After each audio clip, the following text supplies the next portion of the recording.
We always have to whisper when we start because the volume gets a little bit sensitive at the beginning. Yeah, and I learned that I was a dick that one time I yelled in everybody's ears. We You probably heard it lost back? like Did you hear it 20,000. back? Nah, I never listen to the shits back. I just read the comments from here and there. But But if sort you of were to fuck listen to YouTube that for back, changing the comments. if you were to listen to that back, you'd be like, "I'm a dick." Yeah, I just knew I was a dick. Like I don't need to hear it back to know that I was a dick for that. Like it was some unnecessary. It's like when you're at a sporting event or at a comedy show and the microphone fucks up, like and you're just not Yes, expecting that's exactly what it was like. and it hits you with that quick loud like and you're like, "Ooh." I knew I did that to people and I don't even want to relive it for my own self to like go back and What listen were to you? it.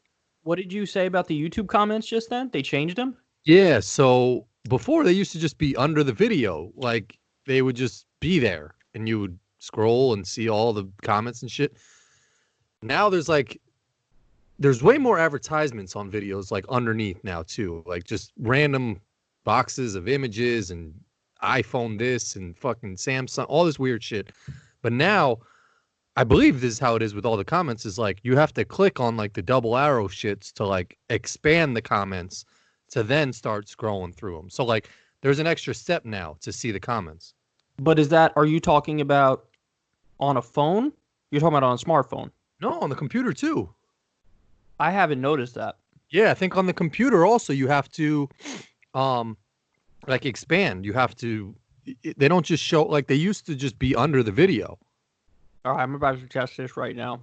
Yeah, now there's like an extra step of like clicking some shit to then see the shits. About to test it right now. Let's see. Semi fuck YouTube for like stop changing shit. Like that's why people Mine is still believe good.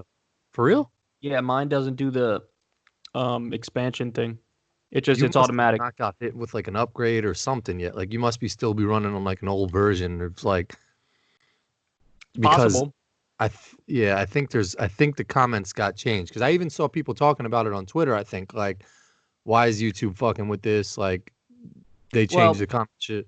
they change stuff. They change stuff on the back end of YouTube also when you go to do like you're uploading and whatnot. Yeah. And I always felt like that was the most obnoxious thing to do because it's like nobody wants to learn a new interface on the back end. Like whenever anybody's on the back end of YouTube, it's just to do like the grunt work. Like, all right, let me upload this, you know, and like let me title it, let me put the tags or whatever. And it's like that's the stuff nobody wants to do. So when somebody learns the system, for you to change it, it's like that only pisses everybody off. Like not a single person is going to be like, yes, they changed the interface on the back end. It's like they're mad annoying. Yeah, and stop changing. Like, there's a time and a place to change shit. There's stuff that needs to get changed that's like noteworthy that, people are complaining about. But when nobody's complaining about shit, it's not like you go on Twitter and you see people like, man, I'm so frustrated with the YouTube comment section. It's really annoying that they're just there under the videos. Like YouTube is being proactive to just be like, we're just gonna change some shit up. We're just gonna change it. Like, if it ain't broke, don't stop. fix it. Yeah, That's the like old saying. If it there's ain't shit broke, that's don't fix broken.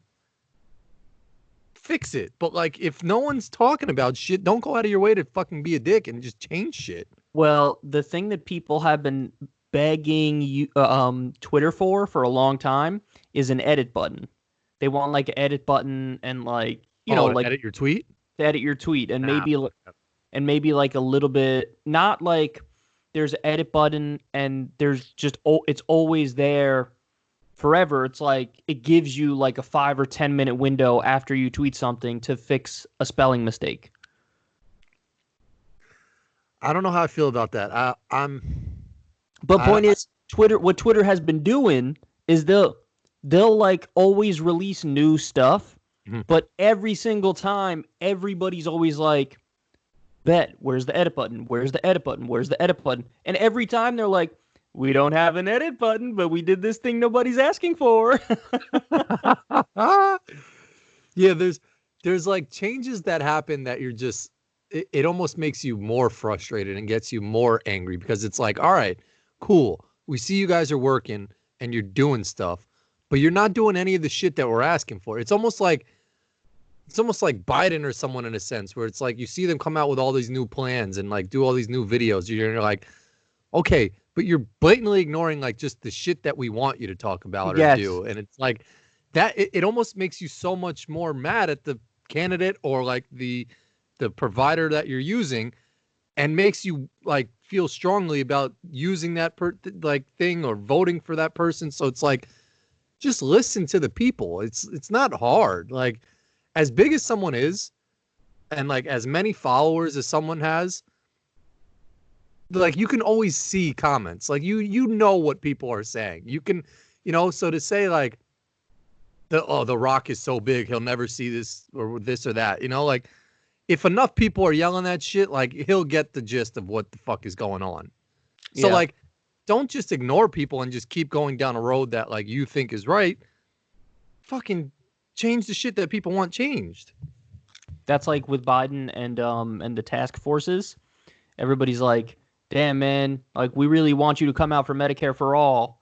We got 28 million people who were uninsured. Now there's going to be another 40 million people who are uninsured. Like, people need it desperately. And Biden's like, no, I'm against that. But how about some task forces? That's exactly what we're talking about. Like, instead of doing the thing that everybody's saying to do, he's like, what if I did this other thing that nobody asked for? Yeah. Yeah. And I don't know. I think I remember when Facebook came out with like the dislike button, and I think some like people wanted something different prior to that. It was like there was always a like button, but I forgot what else people wanted. But like they compromised on the dislike button, which is cool. But people are always going to find a way around whatever your solution is. So like someone can write like fuck this comment, and then everyone can like that comment that says fuck this comment, and that's almost like a comment, like what you're trying to get across. Like the first comment can be some negative ass shit, and then everybody just likes that. So it basically is what you're trying to. You see what I'm saying? No, I don't, because I don't do anything on Facebook. Oh, okay. Which it's like when people do that on Twitter, they'll say like this like this comment for. I hate it when people do that. Retweet if you think blah blah blah. I know. It Shut solves up. nothing. I've saw that. Shut up. I even recently. get kind of mad when YouTubers are like and subscribe. Like, I've done it every now and then. I do it every now and then, but there are some people who do it every video, and it makes me think like they're gonna like and subscribe if they like you and they want to watch it again. So I always feel like telling people to do it. Like, how many times in YouTube history has somebody said it and then right then people are like, all right, bet I'm going to do that. Yeah. I feel like it's more likely to happen if you don't say anything. And I'm a little bit of a hypocrite because I have done it from time to time, but I guarantee you if you put me up against like every other YouTuber, I'm like dead last in number of times I've said it. Yeah. The things that get me mad on Twitter is like someone who wants to get their shit retweeted, so they'll like say like retweet this if you're really upset with Joe Biden or something. Dude, it's like, hate it. And even I've seen politicians do it. Like, retweet if you want to see, even stuff I like where they're like, if you want to eliminate student loan debt. And I'm like, yeah, I want to eliminate student loan debt, but you should have just tweeted, let's eliminate student loan debt. And I would hit retweet mad quick. Yeah. But when you said retweet if, it's like, no, now I'm not going to do it because you just told me to do it. Yeah. No, I totally agree with that shit. You know what I was thinking before we got on air? What's that? What's sort of underrated in society, and maybe the FBI uses this shit probably a little bit more, but it's kind of interesting that no one has the same fingerprint, because I was using my fingerprint to get into the laptop, and I try to use my left finger, and the shit didn't work. And I don't know is my left fingerprint the same as my right fingerprint, or is that shit different too? Let's take a look. Let's see. I don't know. It's hard to tell. It's different because it looks like the circle shit is going in the opposite direction. Yeah. But is it like a mirror image? That's the question. Like, is it the same, just mirror image of it? Yeah. Yeah, that's an interesting point. I haven't thought about fingerprints in a long time, but like, yeah, it is kind of weird that nobody's fingerprints are the same. Like, nobody's, because you could find somebody if you look all around the world. you will find your doppelganger like 1,000 times over. Like I guarantee you, identical twins and shit. I guarantee you, there's at least like 20 people out there who look exactly like you, and there's at least 20 people who look exactly like me. Like exactly. So you're telling me that there's not one person in the whole world that has a fingerprint similar to mine enough that they could unlock my phone or some shit. That's what I'm saying. Like, right? There's gotta be, right? It just doesn't make sense to me. Like the amount of people, one fingerprint, not close enough to unlock my shit or like get fucked up in an FBI investigation or something where it can be like, it's either Kyle or Jeff in fucking Tuscaloosa. In Tuscaloosa. And then you got to call in Jeff from Tuscaloosa, and he's like, I wasn't anywhere near, the bagel place. It's fucking. Yes, out of the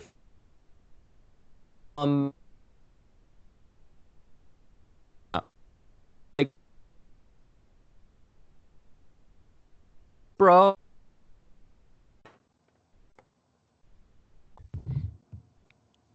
I think this shit is OD frozen. It could be my Wi-Fi's been fucking up lately. Oh.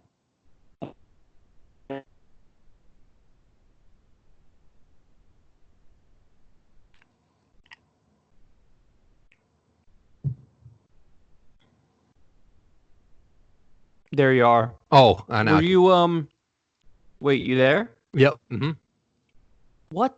What is wrong with this goddamn thing? There you are. I think tonight could be my Wi-Fi because my shit's been suspect a little bit last couple days. Okay, yeah, it says mine's on point, so who knows? Well, it says mine's on point too, but Molly said it's been cutting in and out, so I don't know who to trust. Okay, well, we'll be able to tell when this is up because I was talking the whole time, and for real? Yeah, so like if they see me and hear me, then it'll be yours was messed up. But if they see and hear you, which usually they could see and hear you and not me, you know what I'm saying? So yeah, like, but I wasn't that'll saying show us. So like, yeah, but you'll still see you moving, blinking. Oh. You know what I mean? Like people will see that, so we'll know whose stream was messed up. But anyway, I give the point I was going to make is props for staying with us first off, because like our shit is always fucked up in some regard, and like if I was a fan listening, at some point I'll be like, yo, fuck these people. Well, it's funny because I've had conversations with multiple people, and they say, and I'm going to quote now, they say, quote, I miss the old YouTube. And what does that mean when you dig into it? Well, what it means is they miss when the production quality was lower and people just kind of turned the camera on and just did whatever it is that they do. Mm-hmm. And I think there's something about that has like a certain quality to it that makes people feel maybe more comfortable, more nostalgic. Yeah, not nostalgic necessarily, but more relaxed. Like it's not, because I've definitely experienced it. I don't know if you've experienced it, where I'll watch a YouTube video and it's just like there's too much going on and there's trying too hard and there's like music in the background that's too damn loud. I got to turn down the volume for, and then they pop in and they're trying these camera angles, which I'm just like, you're trying too hard. Go back to a regular camera angle. Yeah. Like that's happened so many times. And in those moments, I think the exact same thing. Like I think, damn, I miss the old YouTube when it was more, it just wasn't simplistic. Yeah, it wasn't necessarily about like trying to get production value to be TV quality. It was more about whatever the content of the video was. So I feel like maybe that's why a lot of people, like Kyle and Corin has like a little bit of a cult following in the sense that it doesn't get as many views as my regular videos do, but the whatever number it is, like 12,000 or 13,000 people who ride or die for it. Yeah. Like they won't miss it for a second. You know what I mean? Like it's got its own little thing in that respect. Yeah, no, that's super true. Shout out to all those people. The thing that I was going to say before the internet just absolutely shit the bed is maybe forensic evidence is sort of BS because a lot of other kinds of forensic evidence, it's been proven, is BS. Like the whole, like the drug sniffing dogs and stuff. They're not right like a very high percentage of the time. There's certain kinds of tests for drugs that are not accurate a high percentage of the time. Obviously, the what are the things called? The thing DNA?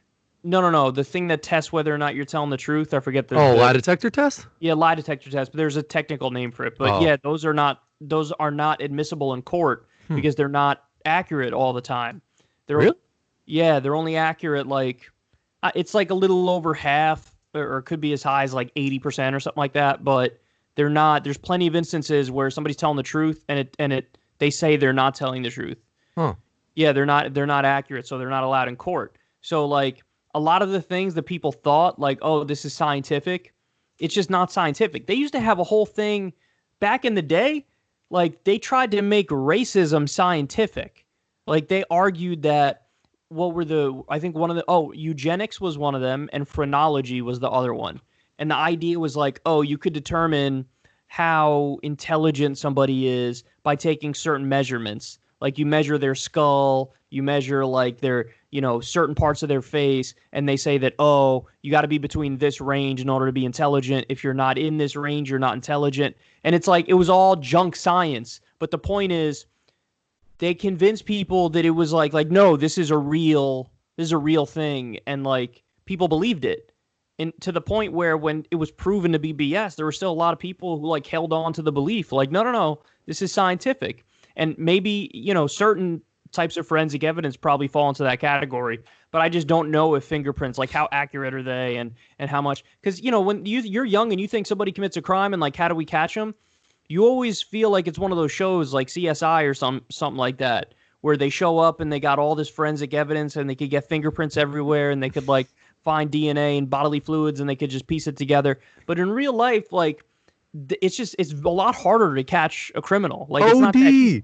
Come to think of it now, like when, like back in the day when someone would show up at a crime scene with like one of those weird ass like briefcases and like a magnifying glass and shit, like you're not gonna fucking discover, like you're not gonna figure out the crime by just like your little fucking mystery kit that you're holding. Like majority of the time is like that shit happened somewhere else. Like it's not like you could just pop on a scene, pull out a fucking magnifying glass and like a little fossil brush and like figure out who the killer is right on spot. So like a lot of that shit is just so phony. Like a lot of the stuff we do, just I feel like almost is like just to make people feel comfortable. Like how many times at the fucking airport has a drug sniffing dog actually smelled the crotch of someone waiting to fucking like go through the passport shit and like discovered a big drug bust there? I would say less than 10 times would a fucking dog sniffing person get someone with like, and who's carrying like a briefcase of heroin through a fucking airport that a dog. And by the way, I wouldn't care if they were. I don't care if somebody's carrying cocaine or weed or heroin. I don't care. Like that doesn't, I want you to stop like actual criminals. I want you to stop like rapists and murderers and like, that's who I want you to stop. Terrorists. I don't want you to stop some dude who's just like selling drugs or whatever. That dude's probably normal as hell. But it's just a waste of like the optic is cool. You're like, oh wow, there's this security guard and there's this big husky dog like it's smelling all about people. The optics. Like you're right. You're so right. It's the same thing with TSA. Like they try to make you, they put on a show to make you think you're safe, but it's like you're not. Like even the rules were so stupid. Like, oh, you can't take like what was it, like a bottle of hair gel over a certain thing, like like bottles with liquid in it. They're like, oh, if it's bigger than a certain thing, then it's not gonna. Like, where are you basing these rules on? Like, what are you talking about? You don't have evidence that like a bomb is made, but with that kind of a liquid, only if it's over a certain amount. These are so arbitrary. Even just uniforms in general. Like, I don't need to see my pilot with some fucking cheesy ass like visor hat on and like a white shirt and some blue pants. Like, if the dude just wants to come to work in some chilling ass shit, like he's about to fly a plane, like the motherfucker should be comfy. He shouldn't be in some shit that like looks like his balls are like all up in his crotch and shit like that. Like, fucking let people be comfy at their job. They don't need to be in some like weird ass looking fucking outfit. Like my flight attendant probably hates throwing on that shit every single day. So I have mixed feelings on the idea of like uniforms because on the one hand, I want to be comfortable, and I also value the idea of like freedom and letting people choose how they want to express themselves. I think that's like a valuable thing. But then on the other hand, there is something about uniforms that's like is really cool. Like when you look at, they always say that like women love a man in uniform. Like, yeah, you know how it's cool for like an 8-year-old to see a pilot with like aviator glasses and like. Forget pilots. I'm just saying in general.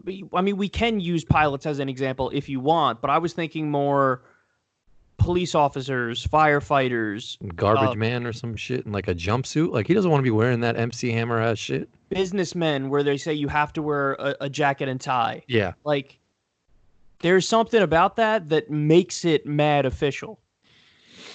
Because then it becomes a thing. It's not just like, all right, I'm going to do work, which is just like every other thing I do in life. It's like, no. I'm going to do the thing right now. Like, that's the thing. I have to look a certain way and get in a certain zone and mindset to go in and do my thing. I guess that makes sense, but why are certain outfits so like? Why can't every garbage man, like, what if your garbage man showed up in like a fresh ass suit and he was taking your garbage and dumping that shit in his shit? Imagine everybody had to wear a suit. Cops, firemen, like everybody has to wear a suit.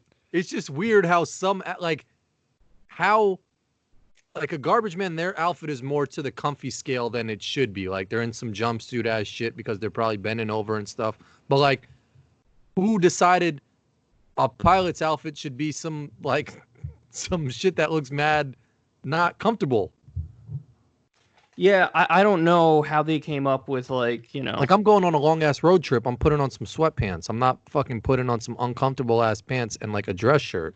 Well, thankfully for a road trip, there's no uniform. But like, do you feel like any job in particular that like, oh, I get it on that one? Like, obviously firefighters, they need to protect themselves, so there's a certain thing that they wear that's like to keep them safer, Or do you think every single job, no places should have uniforms or a dress code or anything? I mean, yeah, I guess like policemen should have some shit that differentiates them as a police officer. Yeah, because they gotta, same thing with soldiers. Like, you have to. That's one of those things where you have to know who's who. Yeah, I guess so. Yeah, you can't just have soldiers going overseas in their regular ass clothes. Anyway, so you were going to tell me a story before the podcast about you and your mask. Oh, so yeah, so I went to get an oil change for Molly's car, and I had my mask. On, and the dude behind the counter had his shit on, and we were 6 feet apart. But I was thinking, like, if I didn't have my mask on, would I be a dick to that guy? Like, would he be thinking I'm a dick for not having my mask on? Even though we're 6 feet apart, he's got his shit on. So it's almost like there's plenty of barriers there. Am I wrong if I were to have pulled my mask down? Yeah, you asked me before, am I a dick for that? And I was like, yes. Now let me explain why. Not because you're unreasonable in thinking like it's safe enough. He's got his mask on and I'm more than 6 feet away from him. That's a reasonable thought. The thing that you didn't calculate, which is actually like a little bit dangerous, is that you don't know who the hell has been in there all day. And all it takes is one person an hour before to cough in there, and you walk in without a mask, and it's lingering. So you could easily get it just if somebody had been in there who had it throughout the day. Yeah. So that's why, like, anytime, here's my recommendation to everybody, and I'm not a doctor, but this is what I do.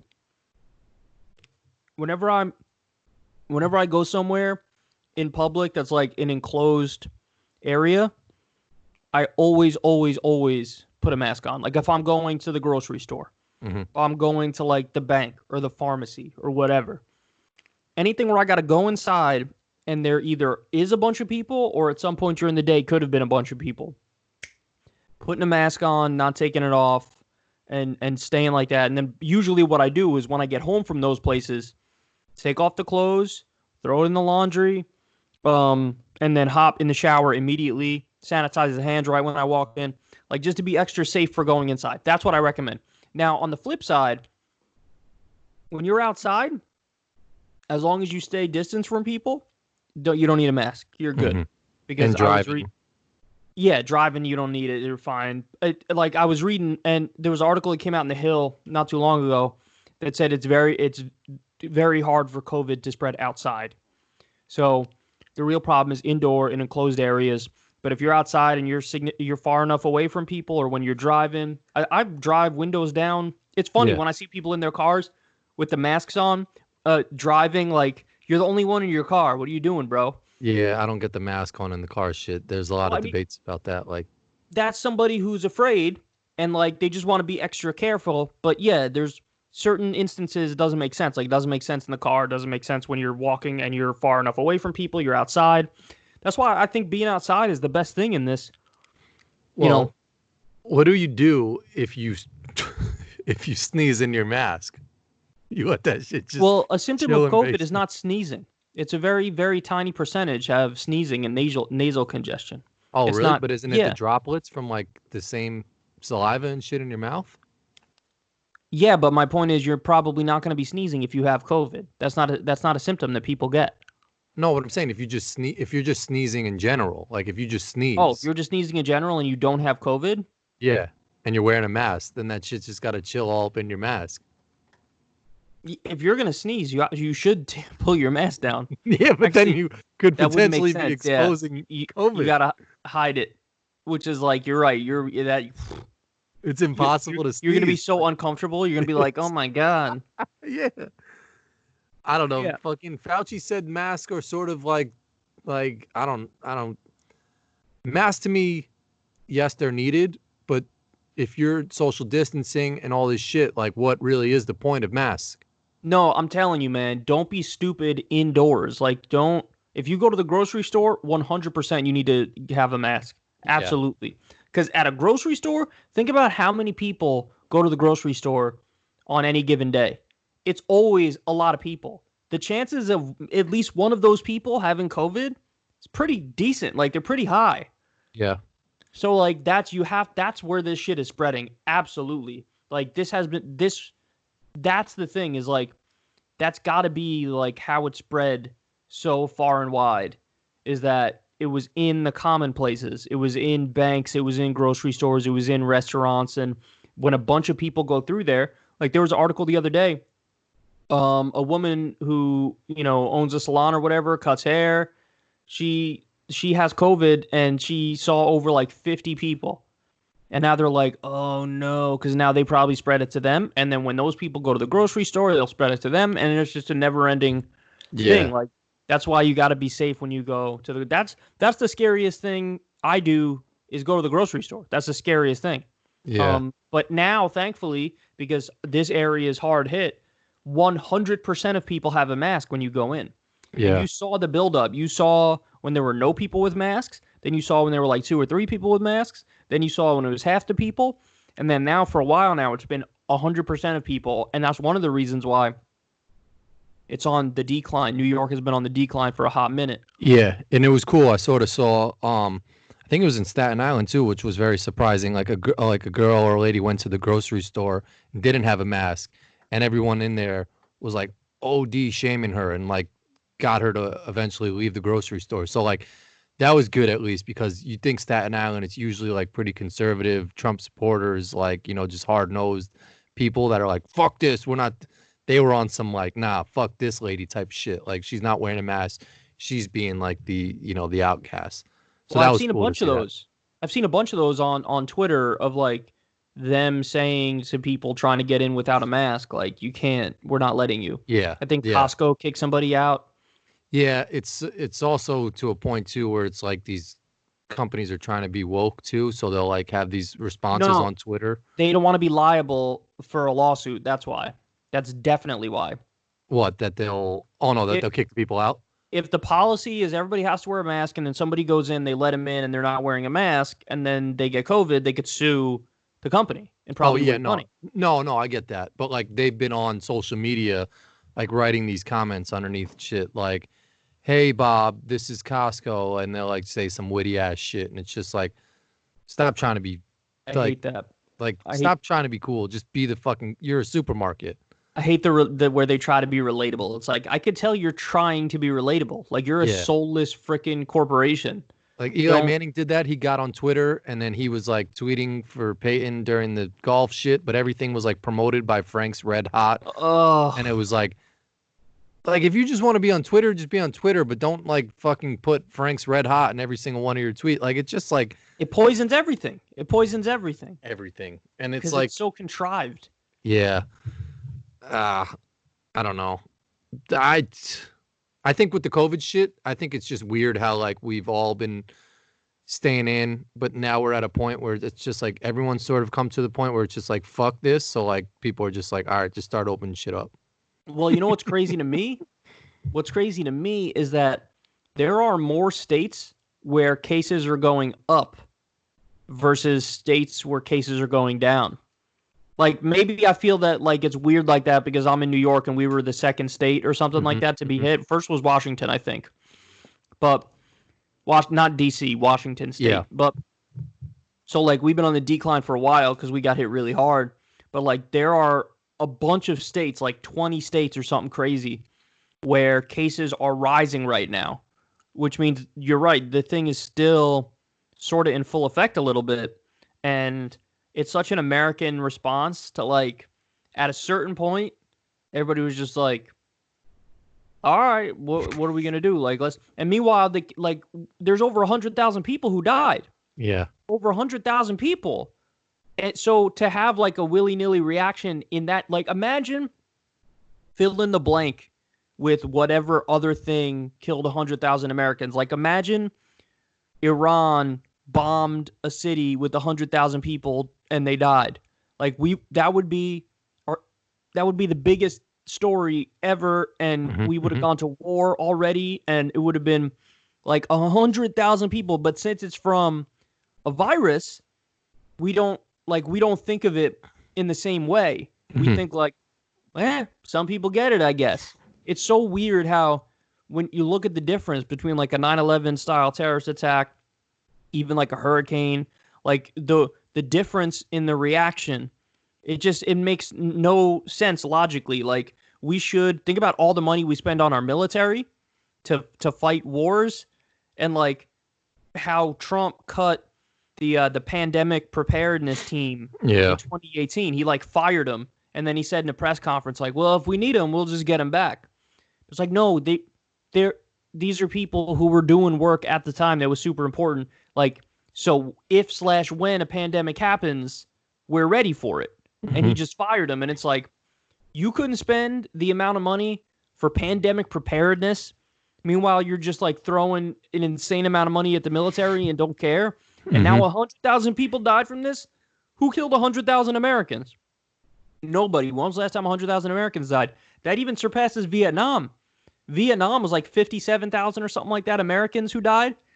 Like, so what do we have to go back to World War II? The last time 100,000 Americans, and it happened. And you're right. At a certain point, people were just throwing their hands up like, I'm gonna roll the dice. Whatever happens, happens. It's like, what? Yeah, that's what Mar had a guy on talk about this, and he was like, I think we're saying and doing all the right things, but what we're realistically gonna do is just start heading back out there and be on some like, if I get it, like I get it. I'll either die or I won't.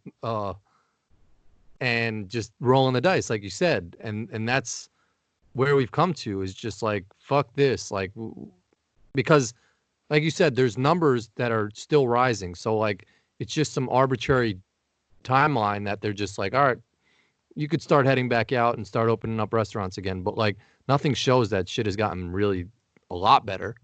The reason why, one of the other reasons why they're opening everything up is because they don't want to do what they would have to do if we stay shut down, which is pay people UBI, like give people more money. And they don't want to give people more money. By the way, did you ever get your check? Yeah, we got that shit. Molly had to, I thought we had the direct deposit, but like she had to do something else. I don't know, but we ended up getting the stimulus shit. But it didn't, it's not. I mean, like we still have jobs. It's a drop in the bucket. I know. Yeah, it was nothing. Like, so I really feel bad for people that, have lost their jobs, that can't pay rent and shit. Like luckily we're in a position we could still pay our bills and stuff. But like, that's why they're opening up, because they would have to pay those people at least $2,000 a month for the remainder of the crisis. And they're like, we would rather. They gave trillions of dollars to corporations. They just gave it away. Mm-hmm. And so they got help immediately, but regular people got crumbs, and now they don't want to give them even a few more crumbs. And so they're like, oh, we're just going to open everything up. And so then they could blame those people and be like, well, if you don't have a job, that's on you. So it's like, my God. Yeah, I saw that on Twitter. It was like that I think it was like a Great Clips or some hair cutting place. And the article was like, lady gives out whatever, 50, 100 coronavirus cases. And then someone commented like, don't blame the lady, like blame the fucking governor for opening back up. Like she just went back to work to try and make some money. So like, it's not her fault for, giving out coronavirus if she had it. It's the governor and the state officials who said, go back to work. And she just went back to make some money. I largely agree with that. The only tiny area of disagreement is that it is frustrating to see how many people just start believing insane things in times like these. Like there are like a lot of people, instead of saying, hey, the government's opening everything up because they don't want to pay people more, but like they probably should stay shut down longer. Mm-hmm. Instead of saying that, people are just like, nah, like the virus is fake or it's like a hoax. You know what I mean? Like a lot of people start believing crazy things. Yeah. And it's like, why? What is that? Like, what is that about? Like, at this point, we have a pandemic that's super political. Like, you have conservatives generally are like against masks, and they want to open everything up, and somehow they're blaming only Democrats for this. And it's like, but hold on, Trump also was like early on shutting stuff down and taking it seriously and all this. So it's just weird to me that there's nothing that people look at where they just go, oh, okay, this is what it is. Like early on, that's what happened, where everybody kind of agreed like, wow, we got a pandemic. This is kind of crazy. What's going on here? But that only lasted like, what, 3 weeks maximum, maybe 2 or 3 weeks. And then immediately it started, it all of a sudden it became super political, and you started seeing the partisan divide, and it's really obnoxious. And now you have like a lot of right-wingers protesting and saying crazy things, but a lot of left-wingers don't have the sympathy that you just explained, which is like, well, actually, no, a lot of these people are also suffering, which is why they want to open everything back up so they can make money and pay the bills. You have like the left bashing the idiots on the right, not being sympathetic at all, and you got the right, while a lot of them are feeling pain and protesting for that reason, but there are also a lot of people who just say crazy things, and it's like everything's just a mess, and it's so political. Yeah, no, that's a good ass point. Is like I don't think there's a thing in history that like everyone across the board can just be like,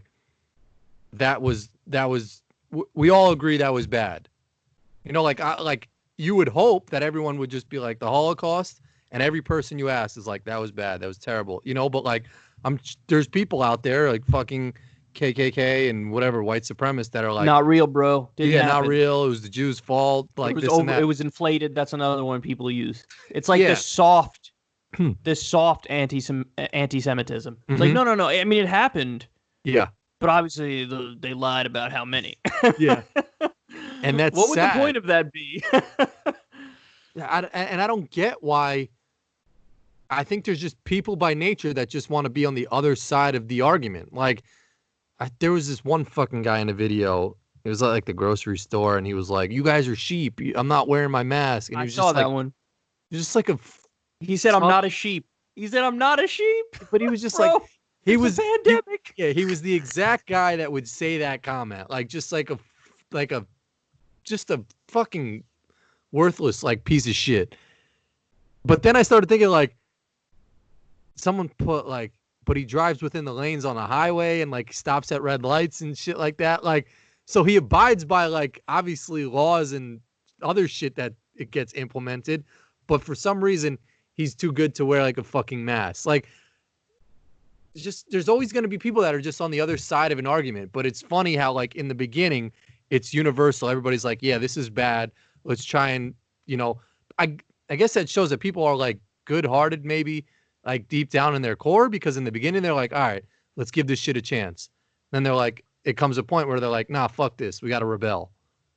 Yeah.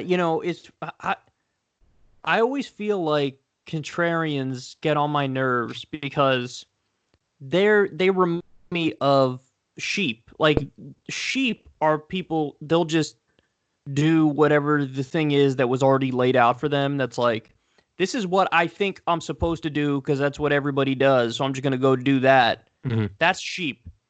And they annoy me.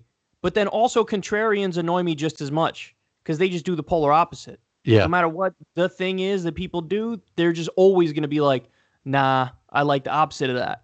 Yeah. And it's like, you're just doing what they do except flipping it. Like, it's equally reflexive. Yeah. It's equally reflexive. And they think and the other thing about the contrarians that's annoying is that they think they're so much smarter just because they're being a contrarian. Mm-hmm. You know what I mean? And it's like, no, you're just being a contrarian. That's not the same thing as being like smart. Yeah. But regular people don't have the sheep. At least don't pretend like they're holier than everybody. Mm-hmm. They're just like, I'm just gonna be a sheep and do whatever that everybody else is doing. But they don't have that sense of like superiority over people because they just think like, yeah, I'm just doing what everybody else does. But the contrarian's always like they think they're God's gift to earth, and that's a good example. The guy that you're talking about, he's I'm not a sheep, and it's like no. I get that you think you're being like super smart and edgy and like rebellious and whatnot, but when there's a pandemic and 100,000 people dead, and you don't want to wear a mask, that's not. Like you're just an idiot. Yeah, that's a good point. And that goes back to like the bigger thing where if like I were to take my mask off while I was getting my oil change. It's just like 100,000 people have died. They're telling you to wear a mask. Just fucking wear it. Like just wear the mask. Like what's the point? Like there's a good reason to do it. Yeah, it's a very good reason to do it. Yeah. No, I agree. So yeah, I don't know. I mean, I just think people are obnoxious and they just want to fucking like be loud and they want to. Like, that guy's not cool anyway. So, like, you're not going to be cool with a mask or without a mask. So, like, just fucking put the mask on. Because, like, I don't know, fuck that guy. Yeah. So this was, I drink this quite a bit, the healthy green juice. Yeah, I hate V8. I just, anything, like, V8 could come out with, like, the most banging, like. The tomato juice is terrible. Yeah, but just V8 being associated with anything they do is almost just like I have a couple pair of New Balance sneakers, but like if they try to make some hot ass fucking sneaker and everyone was like, that shit is hot, I'd be like, nah, it's still a New Balance sneaker. Like V8 can make the hottest shit. Man, my dad wore New Balance all the time, so it will forever in my mind be associated with my dad and like dads in general. Yeah, don't try and make dad shoe hot. Like I don't want to see articles from people. Yeah, like you can't rebrand it. It is so already that you can't, even if you wanted to try to rebrand it, the ship has sailed, bro. Yeah, just like lean into that shit. And that's what they sort of done is almost like say that it's a dad shoe and people have bought it. And that's like V8. Like they could make the hottest sports car or do something funky right now and that shit could be hot. But I'd be like, nah, it's a tomato juice. Like that shit is nasty. Like somewhere in that car is going to smell like tomato or something. That happened with me with, I forget what brand it was, but it was a brand that like is not allowed to have some hot shit. Mm-hmm. I think, was it Vans? It may have been Vans. Vans has some hot shit though. Oh, no. It was Skechers. Yeah, nah, I would, no. Like, no, exactly. They can't make some hot shit. No, but that's what I'm saying is I was so frustrated because I was like, I really like those, but it says Skechers like pretty prominently in like a certain point of it. And I was like, if they hid the Skechers thing, I'll buy them. But you can't like show it that prominently because I'm going to get clowned on OD. You know who had the biggest fall from grace now that you say that? Back in the 90s. You remember Airwalks? I honestly thought that was like from Nike. No, Airwalks was like their own shit. Like thing. Yeah, see, I didn't even know that. But they were super like exclusive at one point. Like it was hard to get Airwalks. Like they were so I think like maybe Hanson were wearing them. Like someone was wearing Airwalks. Hanson. Like they were the shit. Like they were the beyond shit. Like if you didn't have Airwalks or like you didn't seek out some Airwalks, you were behind the eight ball. Like you were fucking up. But then I don't know if it was like maybe mid 2000s, like 2005, 2006 or some shit. I was at Payless like looking for some dress shoes or just something quick. Airwalks all up in Payless, and I almost shed a tear for a second because I was like, I wanted to ask the cashier or someone. I was like, these aren't like the same Airwalks that were like the shit back in the day, right? I wanted them to be like, nah, those are some knockoff shit. But they were like, those are Airwalks. Wow. What were the shoes that lit up at the LA bottom? Gears? Is that what they're called? Like when you walk on the back, on like the bottom of it, the lights, every time you walk, the lights come on when you put your foot down. Yeah, there's LA Gears, and then there's British Knights, I think, had some light up gear shits too. But now I think they only make them. They might only make them for kids, but they might make them for adults too. Because I remember my brother telling me that his friend John, they went to Binghamton University and they were in a fraternity, and they had to. I might have told this before, but they had to like run through the hood for like one of their initiation things.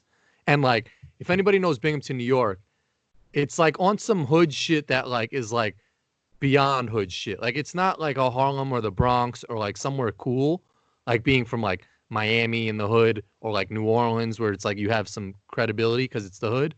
Like if you're in the hood in like Binghamton or like just some like random ass town in Ohio or some shit, that shit has there's no limelight to that. Like Jay-Z's not from there. Like there's no, you don't have a notable person that's come out of those hoods. So like if you're in that hood, that shit is hood. So they had to like run through like the hood. And I think they had to wear like red or blue or something. But this kid John went to like Walmart or whatever and got a pair of light up shoes and ran through the hood with like whatever gang colors on plus the light up shoes. So I don't know if he were to get stopped, if he would get like OD love from people for having those shits or get shitted on for like almost making a mockery of them. Well, when I was a kid, I had them, and I remember just being so excited at the fact that mine lit up when I walked. Yeah. I was like, oh my God, I can't believe these are a thing and they exist and they're real and I have them. Whoa. Yep. I thought it made me like so powerful and so special to have my light up shoes as a little kid. There's a difference between the light up shoes, but then when someone used to roller skate in the hallway with those, like with the shoes that they would lift up their heel. Yeah, I remember that. But That those was shits wild. were whack as fuck though. Like, nah, but that's so cool if you're walking downhill and you just like, you know what? I'm just gonna swoops. Nah, but those shits, like, I didn't fuck with anybody who had those shits because they would like. No, yeah, they were all skater kids. They were like skater kids, but also kids.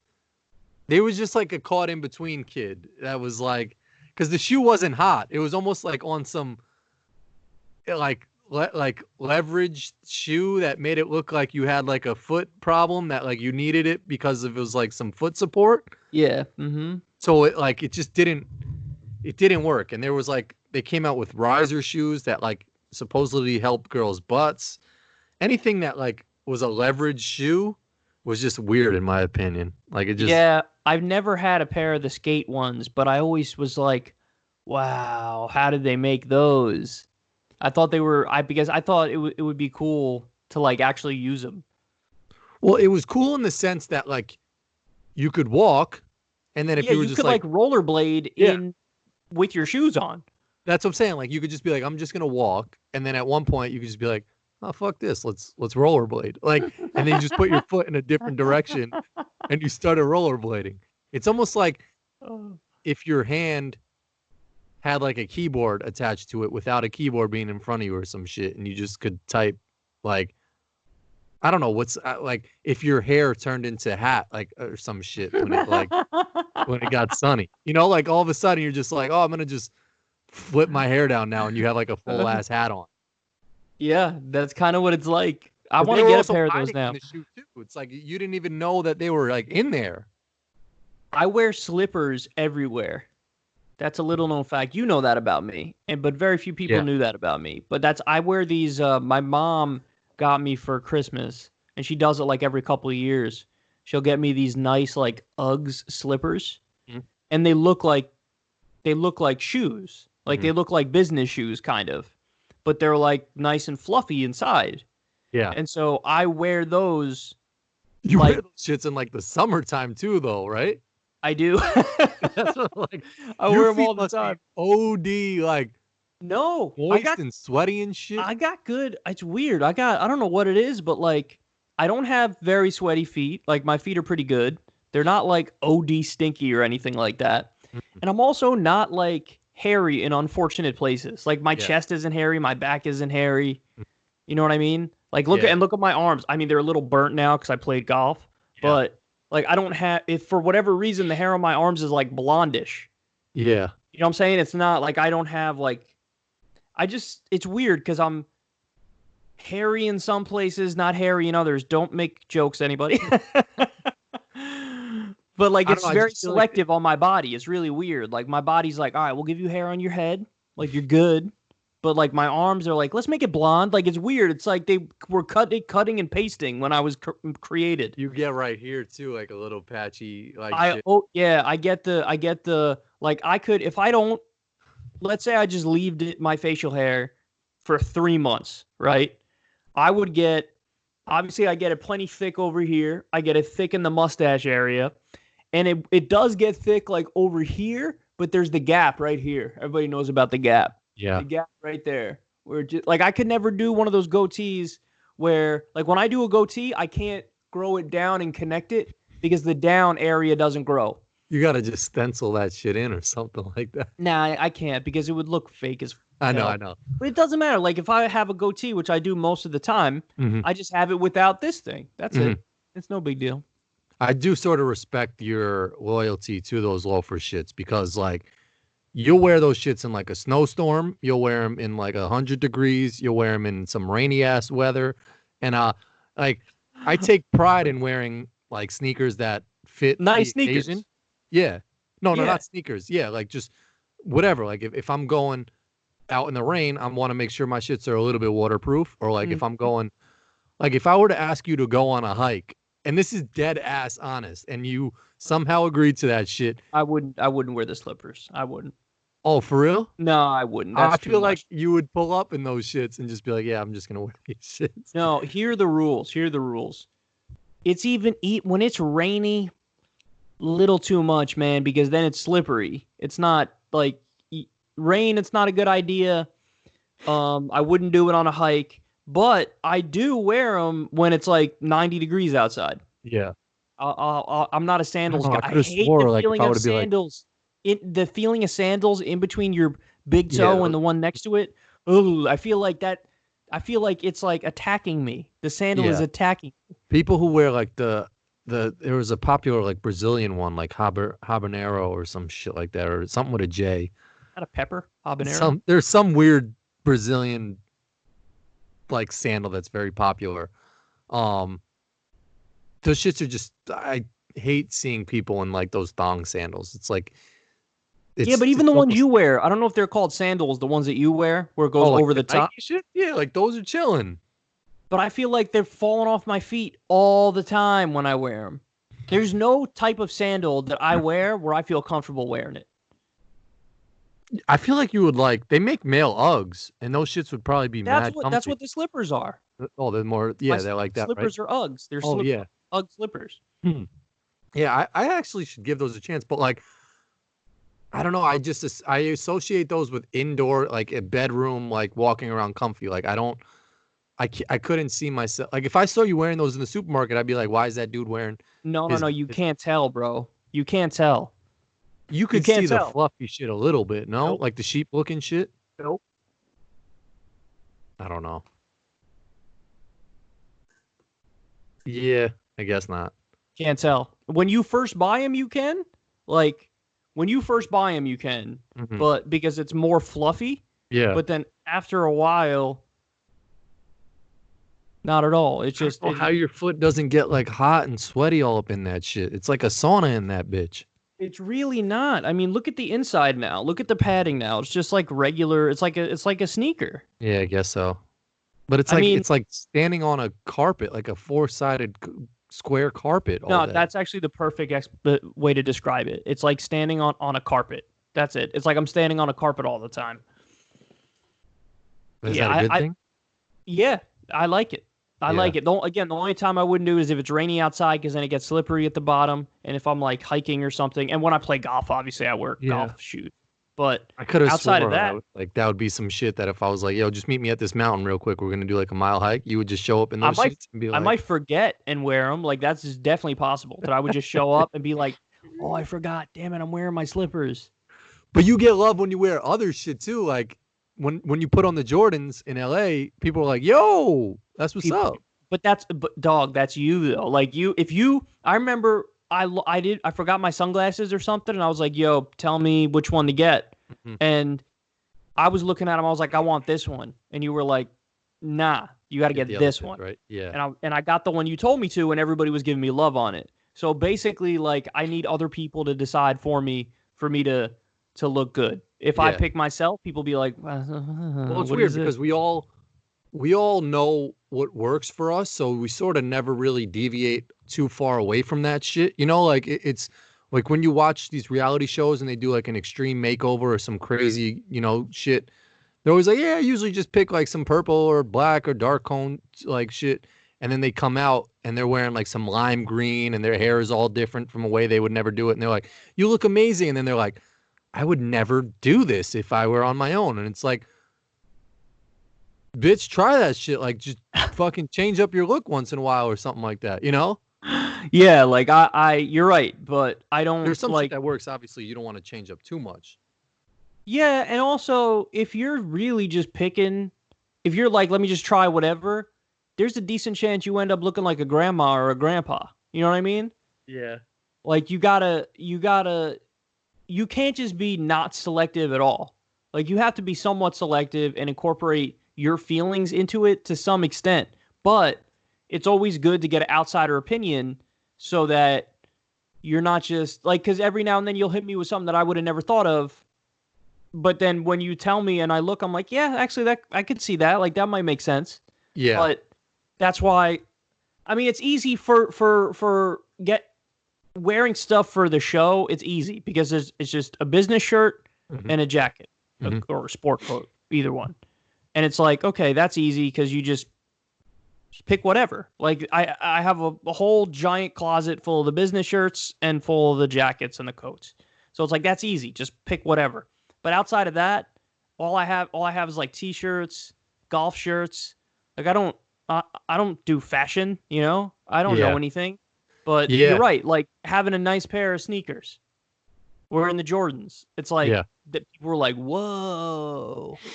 Yeah. Yeah. I mean, it changes it up. And also people like don't expect that or see that often. Like, I was thinking of, but then there's some people that like should just stay within their range. So like I saw Carrot Top is on some next level shit now. And he's like all brolic and he's trying to not be Carrot Top, which is just a nerdy brolic for a minute. It's obnoxious. That's what I'm saying. Like he's like, there's some people like Carrot Top is just supposed to be skinny and like red haired, fucking weasel looking like Carrot Top.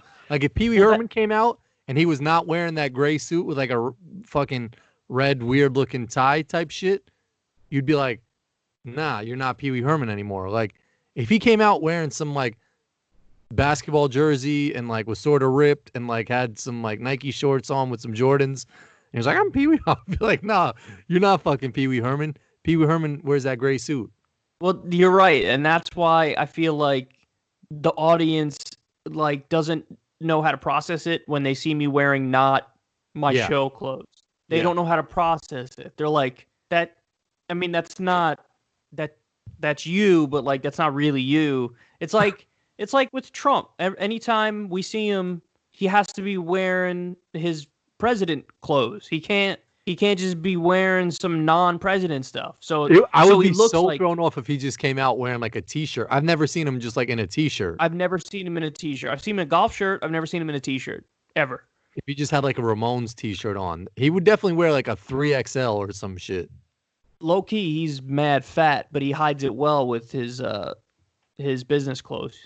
Damn, I would actually sort of pay like $27 to see Trump in just like some basketball shorts. I know I've said this a million times, but imagine how his hair looks in the morning.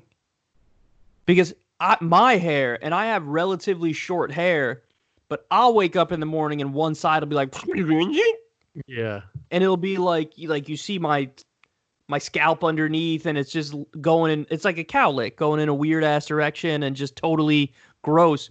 Imagine what his hair looks like in the morning.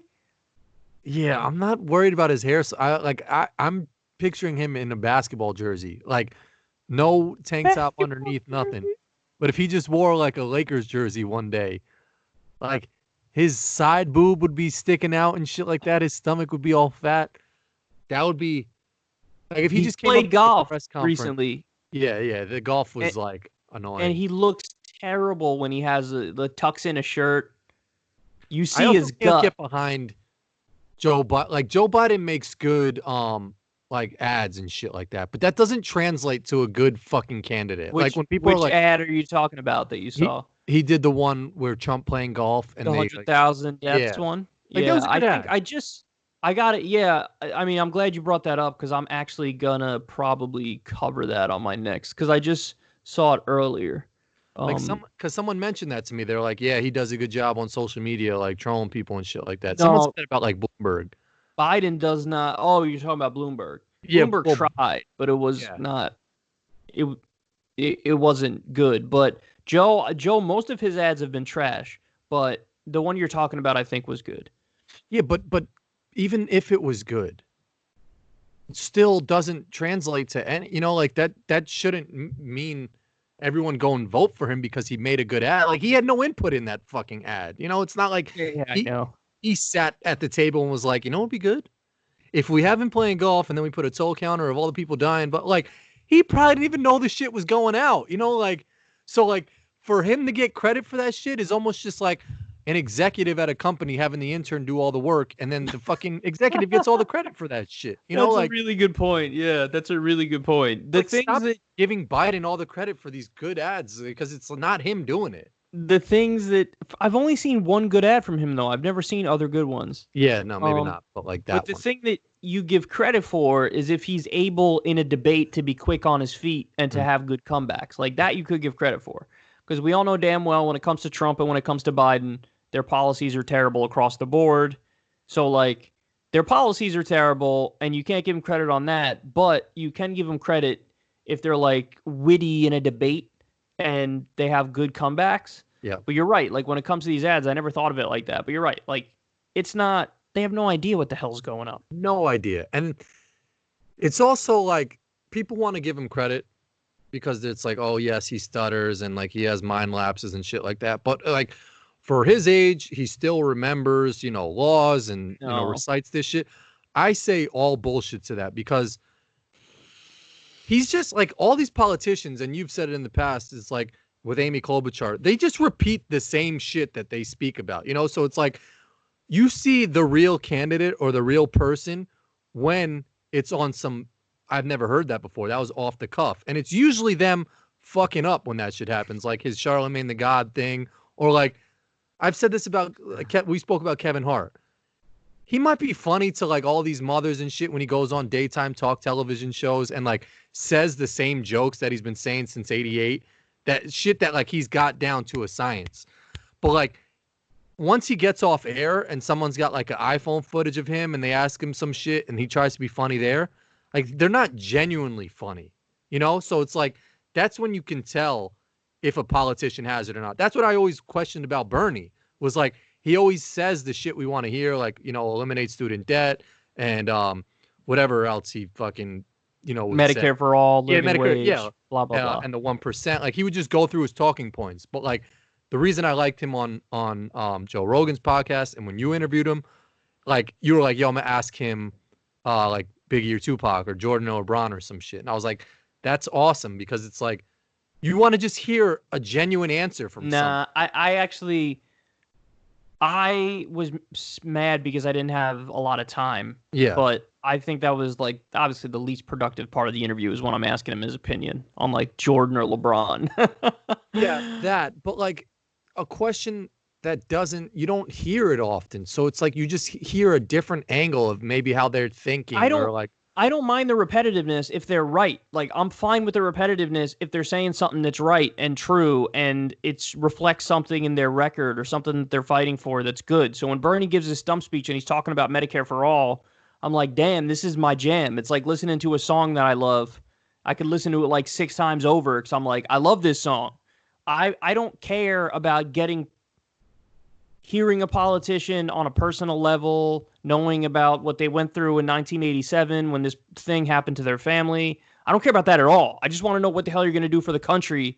And I need to know whether or not you actually believe in a certain policy vision and how hard you're going to fight for it. Like, that's all I care about. So in the case of Bernie, what was so appealing to me was that he did that same stump speech over and over, and it was always the same issues he's hitting, which led me to believe, I know that he believes in those issues. Like, and I know, and his record shows he's been fighting for them forever. So the repetition, while it'll make him less dynamic and it'll make it less likely that, you know, CNN or MSNBC or any of these networks give him coverage and show him a lot and give him credit. They'd much rather hear Trump riffing and saying crazy things and calling people stupid or whatever. But I knew that Bernie was somebody I could trust. When you looked at his record and when you looked at the stuff he keeps talking about and keeps fighting for, I was like, oh, okay. So he's going to do everything he can to get Medicare for all, to get free college, to get a living wage, to end the wars. I could see it. Yeah.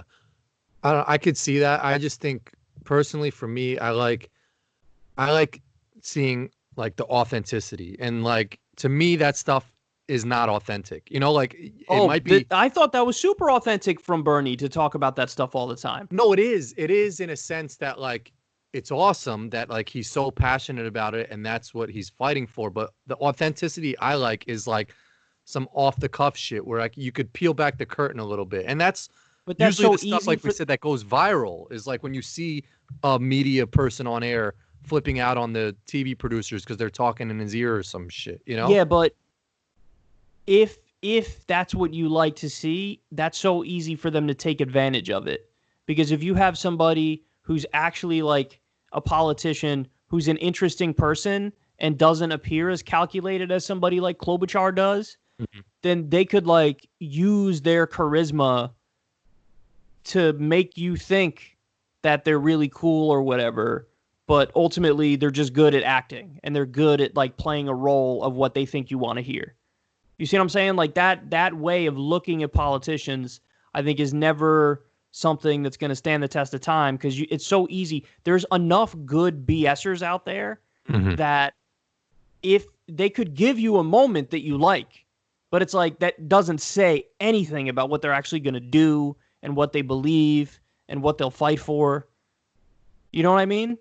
Yeah, I guess that. I guess I'm searching for like the real authentic shit that they don't, that either comes out because they're annoyed or is some footage that got leaked and they didn't know they were being recorded or some shit. Like that's the stuff that like Trump, we all knew he was an asshole, but hearing the, you know, the shit he said with Billy Bush, the grab him by the pussy shit was almost just like, okay, now we definitely know he's a fucking asshole. You know, like hearing that stuff is the stuff that I don't know.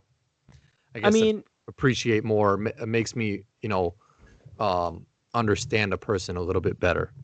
I feel like a lot of politicians, though, will never give a moment like that, ever. Like, and that's why, in the sense, when Biden said that comment to Charlemagne, and I have no place to comment on it because I'm not black, but, like, you want him to be real and authentic and shit. Like, he said it right there. Like, I'm sure if he said that in the hood, he'd have people, like, being like, he's sort of right on that shit. Like, no, I think the problem with that comment is that it's the sense of entitlement. It's the idea that, like, no, I of course I have your vote. That's the way it works. It's this idea that, no, I'm owed that. Like, oh, if you're not sure if you support Trump or me, then you ain't black. So like Biden gets to determine who is and isn't black enough. It's just it's the idea that he thinks in his mind, I have the black vote. Yeah, it's just and you could tell he was super dismissive because Charlemagne was asking some decent questions and he hit him with like, I got to go because my wife's got to sit here and do the interview at 6. But like in the interview, you had Biden's person chime in and be like, he's got to go. Yeah, that guy was so fucking annoying. Listen, they don't do that with CNN or MSNBC or other outlets, but they did it to Charlemagne because he didn't know how big the show was. He didn't know, like, and honestly, Bernie did that to me too. Him and his team was like, I got 15 minutes or something crazy. Super quick, Meanwhile, yeah. my interview with him got more views than the TYT interview with him did, and he got to speak to TYT for 30 minutes or something like that. So it's like that dismissive attitude and that like condescension and looking down his nose at the Breakfast Club, but then also that comment. And honestly, the other part of the interview, I don't know if I showed you the other part of the interview where he's just incoherent. He's just babbling. It was hilarious. Talking about carnies and he gets angry for no reason. So that's the problem with that, is that it was like, because there are as few black Trump supporters as there are out there as a percentage, there's still like millions of, or at least hundreds of thousands of black Trump supporters, and like they're still black, you know? Yeah. It's just it's like, who the hell are you, man? You're the dude who wrote the crime bill and locked up so many young black people. You can't just say something like that. Yeah, I agree. Yeah, your point is also almost that like he thought he was joking, he was smiling, whatever. Yeah. That's the best out Biden has, is to be like, I was just joking, but maybe it was inappropriate. He could go with that, but he's already like apologized or something. I don't know. I saw a headline that said he apologized. I don't know what he said though. I didn't read it. Yeah, I was more upset that like he had to get off at 6:00 because of his wife having to do some interview or something. Like, is she running for president or are you? Like, you should be able to. Not only that, never do that. If there's an interview going on, you can't just interject and be like, oh, he's got to go. Like, no, there's an interview going on. And actually, the interview with Charlemagne is a hell of a lot more important than anything he would do on CNN, where he's preaching to the choir of all people who already agree with him. Whereas one of the areas where Biden is struggling massively is young people. Mm-hmm. Well, the Breakfast Club audience is young. Yeah. So he's got to try to go get some votes right now. It's just, I hate that. I hate the hierarchy that they think exists within media, and then they react accordingly. Like I was saying, even how Bernie was like dismissive, or not dismissive. He just had a short, very, very short time for me. Meanwhile, I was asking him the most substantive questions he's ever been asked in his entire damn life. Mm-hmm. It's like, yeah, but we only have 15 minutes for that. I hate the fact that people are convinced there's this like hierarchy, and then they act accordingly. And it's like, or you could be, I don't know, like an open-minded, interesting person and maybe buck the narrative and give everybody equal time, or maybe even flip it and give new media people more time. And it's like, you know what happened with Rogan? That we knew this because we knew from behind the scenes anyway, but it just came out in the New York Times story on him with his Spotify deal that they listed like Warren reached out to him, Biden reached out to him, Mayor Pete reached out to him, and they all wanted to get on his show. And he was like, no, like, I'm not interested, because they're not interesting. He thinks they're BSing politicians, and he's right. Mm-hmm. But like, it took some people breaking the mold and it to blow up before the politicians were like, yeah, I want to do that thing. And it's like, no. Tulsi Gabbard, Andrew Yang, and Bernie Sanders, they're the ones who were like, let's do this. Let's roll the dice on this. Let's do it. Let's see what's up. Let's see what it is. And then it was only after they did it and they see the however tens of millions of views that they got, and like the giant outpouring of support. And if you read the comment section, it's like people, hey, I thought Bernie was crazy, but I actually like what he has to say. Now I'm going to vote for him. There's a lot of that going on in the comment section. And it's like, it took that before Mayor Pete and Elizabeth Warren and Joe Biden were like, yeah, Joe Rogan. Yeah, of course. Not Joe. I love you. And it's like, fuck you guys, man. Like, seriously, fuck you. Well, look at Bernie with Fox News. It was idiotic. Everyone was like, he's so crazy. What is he doing? He's going on Fox News. And then he goes on there and he's got the audience clapping for him and shit. And everybody's like, oh, what the fuck? Like, and then it's like everyone's running to Fox News to do an interview or some shit. And it was like, nah, fuck you guys. Because it's like, you're late to the party. Like, you know, like he's doing some shit because he's reaching out to the other side and he's doing something that's just like against the grain, you know? I hate the phoniness. Like, I hate the ones who are just it's never like they themselves never do anything interesting or what's the word I'm looking for? Iconoclastic, I think is the word I'm looking for. They never do anything like that. It's always like, let me just go with the safe mold that was already there. That's why I OD fuck with Justin Jackson, because it was like, by the way, he just texted me. Oh, for real? Yeah, during the podcast. Yeah. Tell him I said what up, man. I love him, because it's like, I asked him if he would do an interview on my channel. Like, I would do Friday shits and I would just interview people. Are you frozen? No, I'm here. Oh, I'm just it was freezing. And he said yes, like he did it, you know, and it was super cool of him. And I asked him some questions, and like, I thought they were important. I thought there was stuff that he was interested in, and we were vibing. And it was just cool that he agreed. Like, he didn't care how many views it would get or like how viral it would go or anything like that. It was just a conversation that he genuinely enjoyed. And like, I didn't hit him with any questions that were, you know, anything that could, you know, steer him in the wrong direction or whatnot. Like, and even if it were to go down a route with any conversations that he had, he's smart enough and he's confident enough to like answer a question for something that he genuinely feels, you know? So like, people reach out to me to get onto your show. They'll send me a DM or some shit. I'm like, fuck you guys. Like, if you really want to talk, like, come on my shit. And like, I can talk to you. Like, you'll get a real ass person, like, asking you questions, you know? So it's like, fuck all those other people that just think like some lower tier shit is not going to like be advantageous to them, because it's like everything is. Yeah. We should state for the record now, you've gotten a bunch of things of people looking to talk to me through you.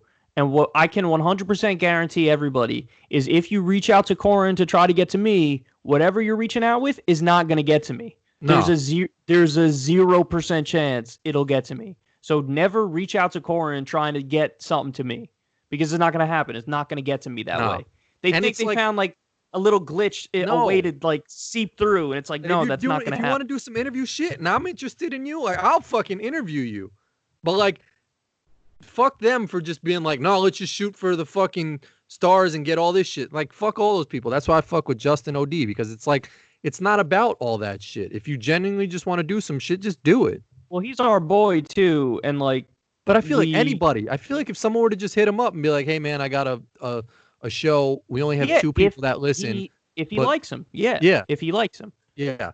You're discounting. You're talking like he's a stranger, but we were chilling with him in L.A. when we were in L.A. last time. He didn't know me from anything, you know. Like, you were there the whole time when we were in L.A. Like, I still respect him OD, because it's like he didn't have to come on my shit, you know. So like, I'm not saying don't respect him. I'm just saying that he's your boy too. Like, you're not.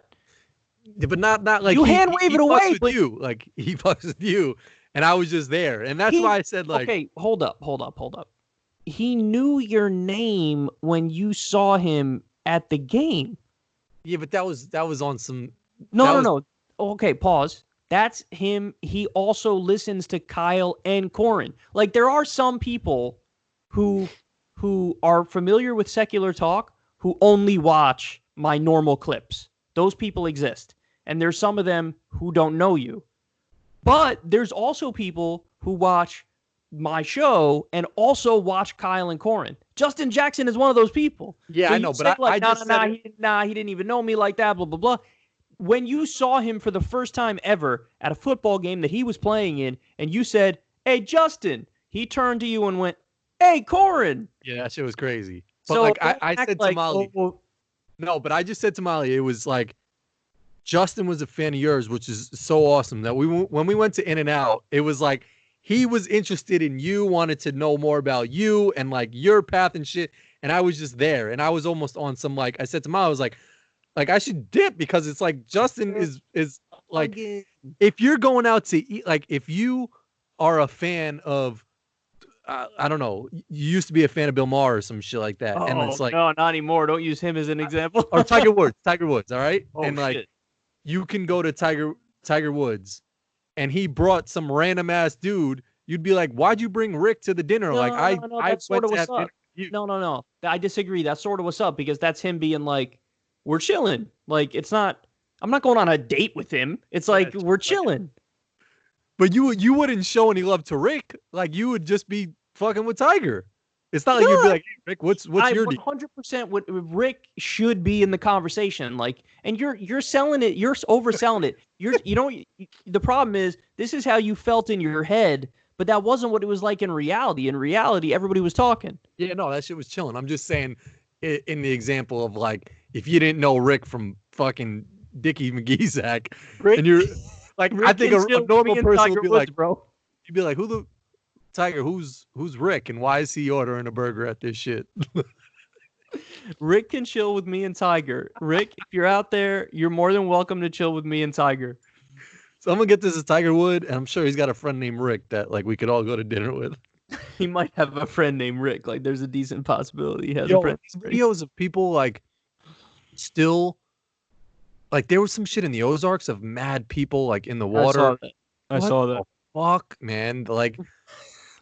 You would think people would be smart enough to like just give themselves a little bit of space. Like, just give me that minimum 6 feet, back up a little bit. But no, they're on top of each other.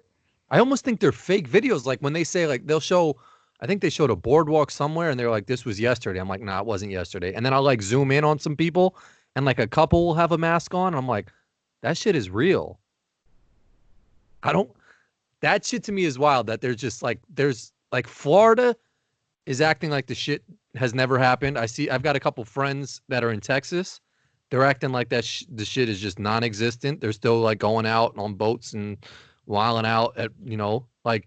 I don't get that. Like, you got to take at least minimum precautions. Like, minimum precaution, yeah. Like, if you're going to just order out from the restaurant, get the food to go. Like, go pick it up and then go. Don't sit there with the. What are they thinking? They probably just have it in Atlanta, and my uncle and aunt just went out to a restaurant the other day. And they were like, I mean, he's older, but like he was like, we were at least 12 feet from the next table. The waitress had a mask on, and like, we sat outside. And another person I said that I know went to a restaurant in Florida, said that like they were like 15 feet between the next person, so like there was space. But he also said he walked by another restaurant that was just packed on some like nothing's happening shit. Yeah, I mean, you got to at least take those minimum precautions, I think. But anyway, let me get back to one of the things that you said before, because I had jotted it down. Yeah, you mentioned the Kevin Hart thing. Yeah, fuck him. So I'm gonna say something that's controversial right now, but I'm gonna try to explain it. I don't know if I'll do a good job explaining it, but so I watched the one night. That did not happen and will never happen. It happened. What can I say? So he was on Joe Rogan's podcast, and I listened to the podcast, and I think he's too inspirational. Does that make sense? Like, he's too 100%. He's too much of like a motivational speaker type thing. And I know this is going to be controversial. People might come at me or whatever, but you could either be the funny dude or you could be the inspirational, motivational speaker dude. Mm-hmm. You cannot be both. Because the inspirational dude could be inspirational and might get people like, yeah, I'm going to get off the couch. I'm going to go work out tomorrow. I'm going to eat right. I'm going to do this. I'm going to do that. I'm going to get my life together. Like, that could happen. But that's a very different person from the person who makes you laugh. Like, the person who's funny, it's almost like the opposite of that in some ways. Like, they got to be a little off. They can't have all their shits together. They have to, like, kind of have this carefree attitude towards life, and it can't be so intense and, like, focused. And the inspirational dude is mad focused. Yeah. And it was like, I listened to it and I was like, all right, I know you're not trying to be funny right now, and that's okay. But, like, you're OD not funny. Like, you're OD judgmental, and not necessarily in a negative way, but like telling people this is how you get your shit together, blah, blah, blah. He talked about at one point, like, a partnership he did with JP Morgan Chase. I was like, you can't make deals with big ass multinational corporations and banks, and you're swimming in money up to your eyeballs. And also you're going to, like, yell at people trying to get them to, like, go to the gym or whatever. It's like, fuck you, man. Yeah. Chill. I respect, I'll say this. I respect his hustle, and I'm not going to knock anyone for making mad money. Like, do what you got to do. But here's why I don't think he's necessarily funny. I don't really find his comedy funny. I don't find him funny. I think it's sort of more like just annoying to me. Like, there's other comedians that are just genuinely funny. I think when you don't when you can't really rely on like your niche and what made you who you are. Like if he knew he was mad funny, he would just stick to his comedy shit, and that's what he would do. When And you he have to has start, movies now. yeah, when you have to start venturing out into other categories like inspirational and like do all this extra shit that's not what made you, who you were, as in funny, then it almost makes me think like you even know that you're not funny. Like I'll say the same shit about Justin Bieber. Never thought he was a good singer. He might be talented on guitar and all this shit and piano, whatever made him famous. But when he hit puberty, he started doing more techno-y shit, more like voice memo-y like stuff with his voice. Started getting more into like crazy fashion because he realized also I'm not a good singer. So like he had to take different avenues. I semi-disagree with you on Bieber. I think he's a decent singer. I don't think no, because I'm telling you, you listen to his old shit before his balls dropped, and he could sing. But then there was a point where he was like 16, 17, 18. He started like linking up with T-Pain or whoever and started like using voice shit and doing all the techno-y songs because he realized I can't keep hitting these notes that I hit back in '88. His voice definitely changed, but I think it's still good though. It's not he like doesn't sing anymore. It's on some like just like regular shit. Like he might have like good rhythm within his like voice. Like he knows how to stay on beat and make shit sound okay because he's like been modeled into that artist. But it's like on some Kevin Hart shit. Like he knows like he can't make. Like, if he were to come to the Comedy Store, and I bet you Joe Rogan would say the same shit, but if he were to just pop on stage at the Comedy Store and try to go through one of his, like, Netflix-type acts, I don't think people would really fuck with him. I think the people we saw at the Comedy Store are just, like, some, like, down-to-earth, like, they're with what's happening type of shit, and they click on some more, like, just flowy type of shit. Yeah, I think there are plenty of people who find Kevin Hart hilarious and they really like him, but cornballs. I really can't get over the whole, like, he's so intense, he's so focused, he has everything in his life together, he makes $1 gazillion, he does like 80 different things. I get why Joe likes him. Joe likes him particularly because of that reason. Like, he looks at Kevin Hart and he thinks like, here's a guy who's really motivated and really wants to do a million things and actually does it. Joe respects non-lazy people who can defeat what he calls their inner bitch. Mm-hmm. And he looks at a guy like Kevin Hart and thinks like, yeah, he defeated his inner bitch. And I say like, yeah, that's what's up. But then you're not that funny.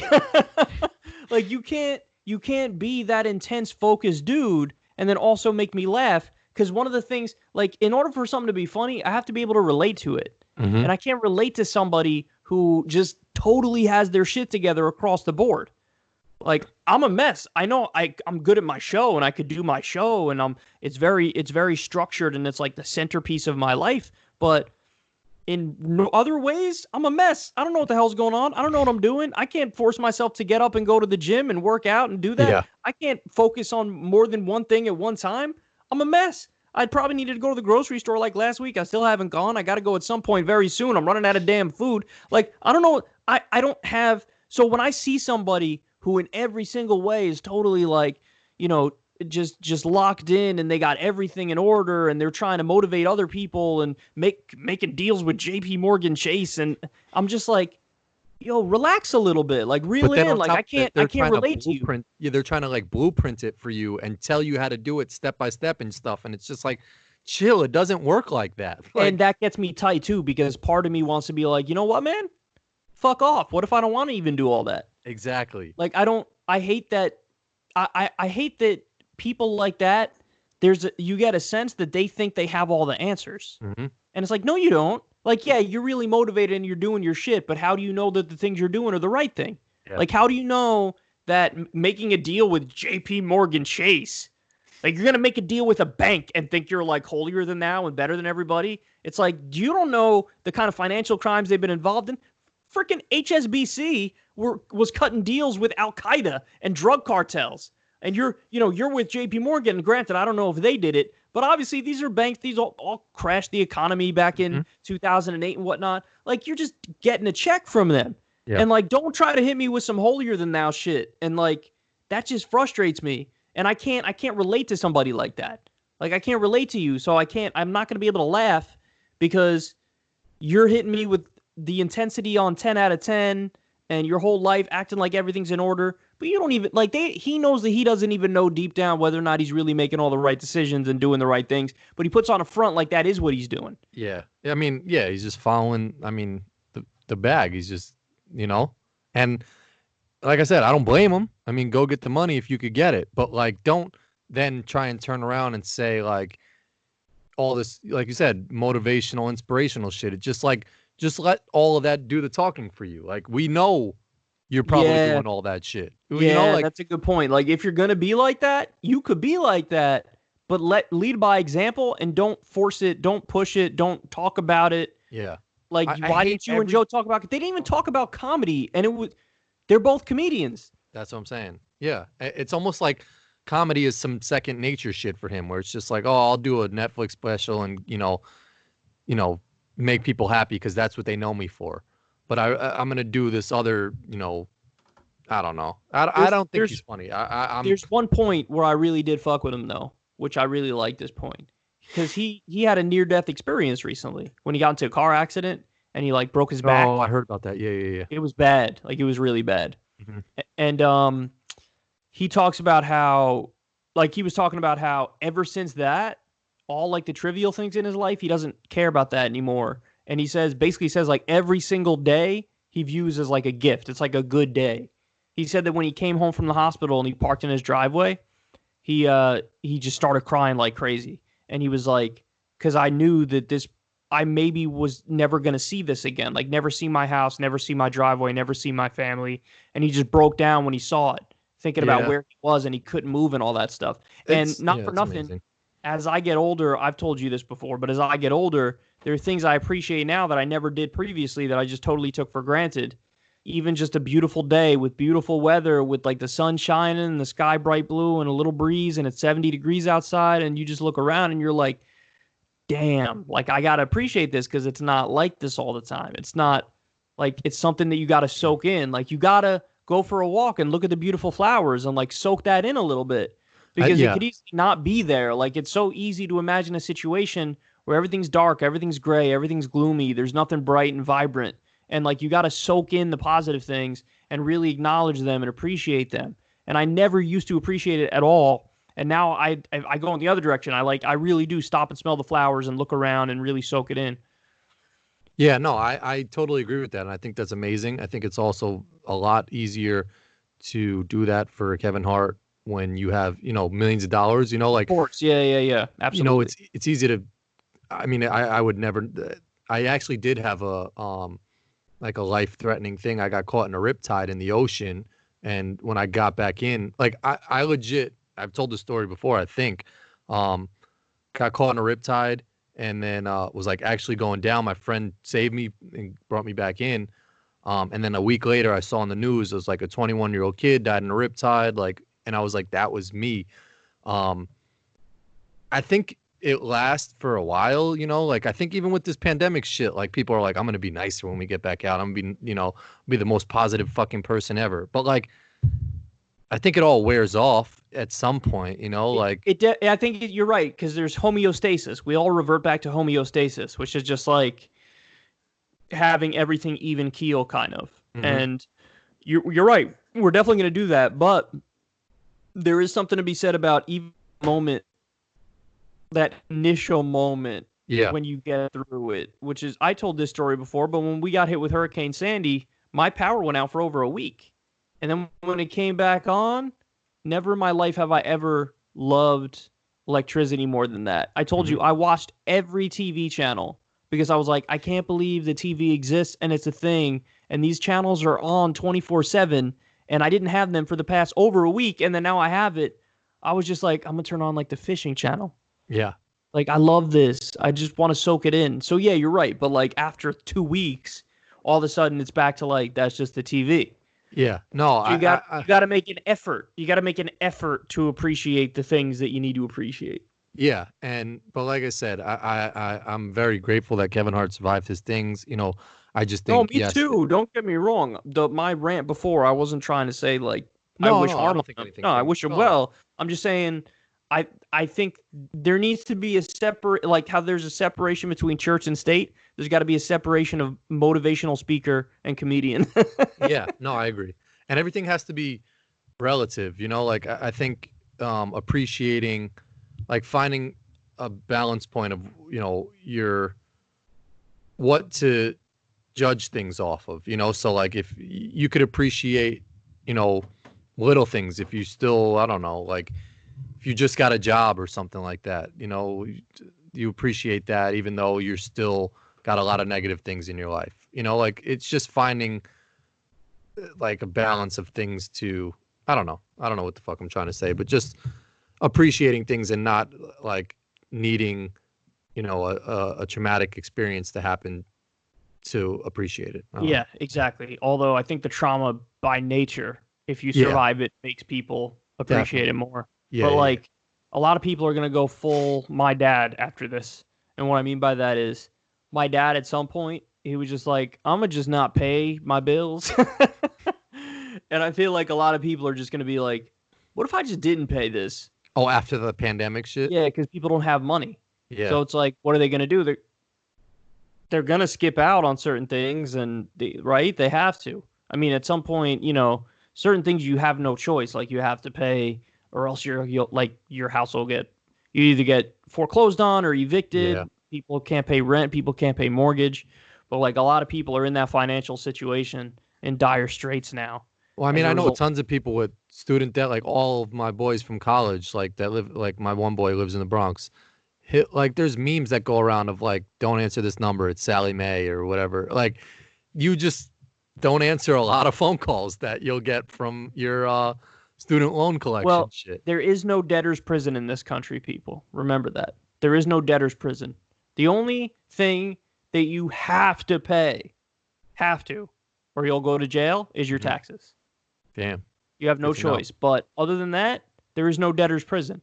That's what So I'm you, saying. Yeah, I would be with him and I would be like, oh, you're not going to pick that up? And he'd be like, it's fucking Sally Mae. Like, and they leave a 30-second voicemail like, hey, this is Rebecca from Sally Mae, just reminding you that you have $70 billion still left to pay on your college well, tuition. did Trump temporarily suspended the student debt payments? Is it still, what's the deal with it right now? I don't know. I know Molly's got student debt, but I think she's still paying it. Like you can defer some type, but then Ask something her when else. the podcast is over, because I know that there was a time where they suspended it. I don't know if they unsuspended it yet. Yeah, I forgot what there's federal versus something else or something. She was explaining. I don't know necessarily what it is. And they also did that with your mortgage payments too, but you have to, they just put it on the back end of your payment. So it's like they tack whatever they're freezing right now onto the end of your Right, of payment. course. They're So not yeah, just gonna let let you have it for people. free. Yeah, of Yeah, I don't know. course. I So found one thing interesting today that I saw to any like coaches or nutritionists are out there, whoever crucified someone for resting with their hands on their knees bent over. That's not the right. That is actually a better way to rest than standing up straight with your hands on your head. So fuck everyone who's ever like criticized someone for kneeling over and resting that way.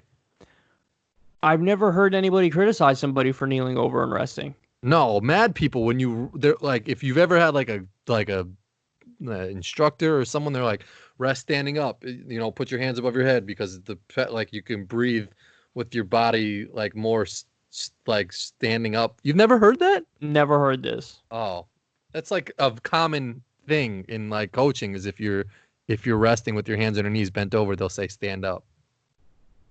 That's really weird. I never knew that this was a thing. Yeah, big, huge, All right, huge. everybody hit up the comment section if that's something that you experienced when you were younger. And I want to say one more thing about weather. There's no perfect weather because today was like 85, like 89 actually, and super fucking sunny and hot and like beautiful. And I was outside, I was getting some sun, but it made me so tired that when I went inside, I didn't want to do shit for the rest of the day. And then when it's super cold, I don't want to do shit either. So even like 70 is like beautiful weather, but it makes you mad lazy because you don't want to do shit. So there's no weather where you want to really do shit in. That's news. I think 65 and sunny is perfect. 65 and sunny with like the slightest, tiniest breeze, but like barely there at all. Sunny, not a cloud in the sky, so a cloud can't block it. Because if the cloud blocks it and it's 65, it'll drop to 60 and it'll be semi-brick. So, but 65 on the dot, that's it. Like, that's it right there. 65, sunny, and that's the end of it. But it still puts you in like a lazy-ish zone where you're just like, I don't do. When it's 65 and sunny outside, I will become president. Like, that makes me be like, that I'm gonna be president. Like, obviously, that's what that is. That's what, like, that weather makes me wanna. I'll go do. And I noticed this too, especially when we first started getting those days when it was like it went from miserable, then they'll just be like, oh, look at this, 60, 65 and sunny. Those days, I'm like, bet now I'm gonna go do the things I've been putting off. Like I'll go grocery shopping. Yeah, I guess there's levels to it. There's obviously more productive weather days, but those days are still like, I don't want to do shit today. It's just mad nice. Like I just want to sit and do nothing. Yeah, but like then that's not, you can't blame the weather though. Then that's on you because on days that are cloudy and gross and cold, I don't want to do anything those days. Those days I could barely get out of bed, bro. When it's like, when it's really like, okay, see now this is going to get complicated, but I'm going to try to break this down. If you hit me with like a thunderstorm, right? I'm not lazy during those. Like I'll be like, all right, really? I'll be like, damn, there's a thunderstorm outside. The thing that gets me is those just when it's like really cloudy, but cloudy all day. And like never a cloudy week in fucking Illinois. Never even a prayer of even like a split second of the sun coming out. Yeah. Like those are the ones where I could barely get out of bed. I'm just like, yeah, those shit sort of suck. If you hit me with like a late afternoon thunderstorm that we get here, it's like, that's fine. Because then it'll rain real quick, an hour and a half, it goes by and the sun's out again. Yeah, I don't know. I was just thinking in terms of sport. Like, like we were talking about Justin Jackson. He plays in LA. And I was like, they must have an advantage being in LA playing in some nice ass weather compared to like Chicago when it's brick as fuck. But then I was like, but then I was like, when it's super hot out, I'm mad lazy and just tired and like just want to lay down and do nothing. But then in the cold, I'm mad lazy and tired too. So it sort of equals out. Like they both have it. Maybe you're just mad lazy. I'm trying to pinpoint it on something here, man. I told you that I was sitting outside the other day I was in my driveway and it was mad sunny. I had my socks and sandals on and I was like, I need to sort of maybe take my socks off because I don't want to have like a sock tan. That shit would be whack. So I took my right sock off, but I was too lazy to take my left sock off as I was texting you. And I just kept it on the whole time. I couldn't reach down. It was too hot and the sun was just beaming on me too hard to reach down and take my left sock off too. Oh. There's some shit you just can't, like, you can't argue with Mother Nature. Like, that shit's going to be a bitch. Like, you can't argue with your laziness. Like, it's just a part of you. Can't argue with your laziness. I don't know what I'm saying. It's late in the podcast. No one even listens this fucking far.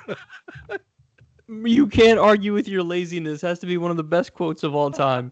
Show that to Joe Rogan and he'll want to kill you. He'll be like, what the hell did you just say? I'm sure he has lazy days too, man. Like, that's what, like, I would love to see him waking up. Like, all the days where he posts on Instagram and he's like, finally got out and ran the hill today with Marshall and it was super motivational. Like, I want to see the 4 days prior that he was lazy, like where he woke up and was like, fuck this shit, man. My back hurts. Like, that's what I want to see you post. Yeah, I mean, because there are obviously degrees and levels of laziness. Like, there are some kinds of laziness where actually you can, like, negotiate with it and talk to it and kind of do something. But there are certain varieties of laziness that it's just like, nope, you can't do it. Like I always talk about, I think I do have some degree of seasonal depression.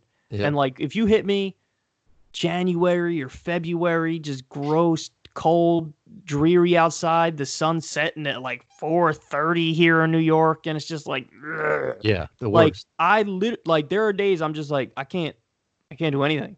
Like I can't do anything, and there's no negotiating with that, none. Nope. And you're right. Like there are instances where that happens, man. Like that's life. That's what I'm saying. So like everything, like not to knock Rogan, but everything's positive and strength and fitness and all this shit. But like, please be more negative. yeah, like everyone needs to be negative. Like Kevin Hart, everything was perfect, and then he had like some cheating scandal with his wife. Shit, like everything's not. Oh, I didn't know about perfect. that. Yeah, he. I think he was on like a Instagram live or something. Like some shit happened where he got exposed. Yeah, like, and he was caught cheating with his wife or something. But like, nothing's perfect. So when you have all these people telling you inspirational, motivational shit, like, nah, man, like I don't believe it because no one's fucking perfect. Like, so give me the real authentic shit. That's one of the points that Rogan made about like motivational speakers who their whole thing is being a motivational speaker. Yeah, it's like if their whole thing is being a motivational speaker, then what are they? Yeah. Like, what kind of advice are they giving when they haven't done any of it themselves? Yeah. Like, what was your field that you were excelled in and you were so great in that you can motivate people for? Yeah. And they don't have an answer. They would say like, nah, I'm just a motivational speaker. So like, I don't get that because then you didn't succeed in any field. Like, so there was no motivation necessary. Like your whole thing is you're just going to try to get other people to be motivated when you haven't been motivated about anything. Like all you do is talk about motivation and you're going to act like you're doing something that's like important. Yeah. Yeah. All right. Anyway, I think we babbled on enough tonight.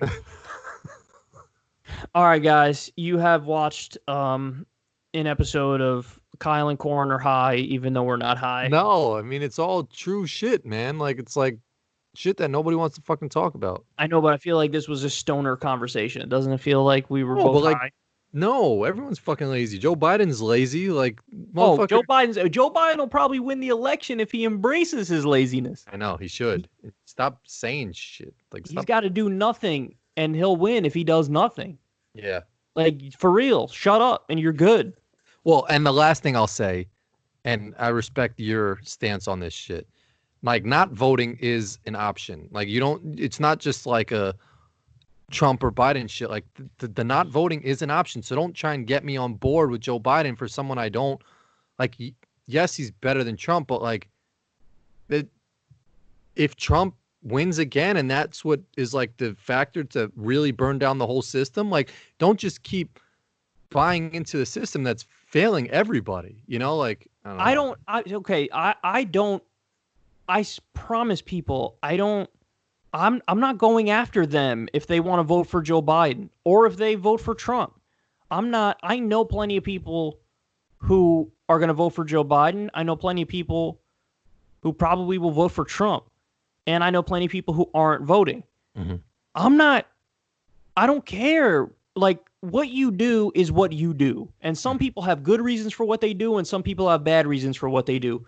But they all have their reasons, and they all have, like, why they're doing it. Yeah. And, like, I'm not gonna tell those people that they're morally inferior because they don't agree with me.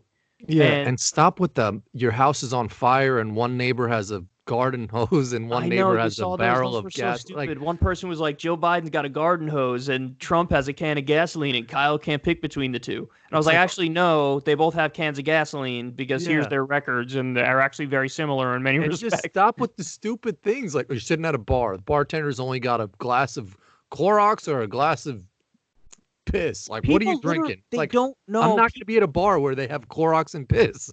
People struggle with saying, like, you know what, man, we disagree, but that's all right. Yeah.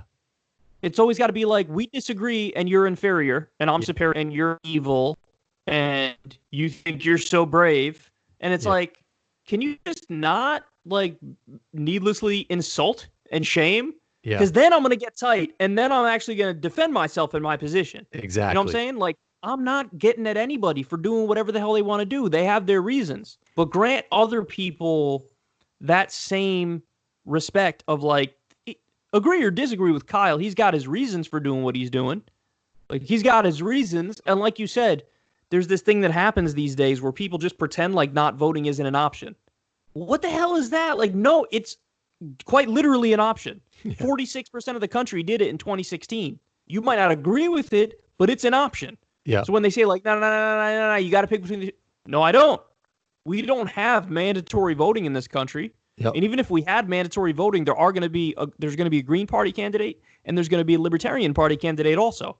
So like, even if we had mandatory voting, I still would have the option of picking somebody who's not Trump or Biden. Yeah.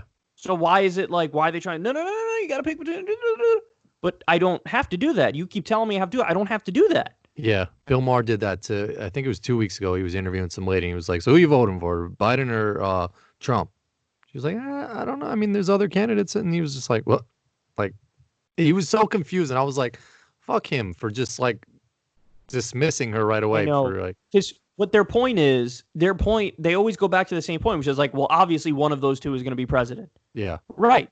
And that doesn't mean I can't not vote or vote for one of the other options. Like everything will just keep happening. Like the DNC is not out to help people. The RNC is not out to help people. Like, and that's the point. Like I swear to God, I swear to everybody watching this right now, my reaction on election night is going to be the same no matter what. If Joe Biden wins, I'm going to be like, all right, Joe Biden won.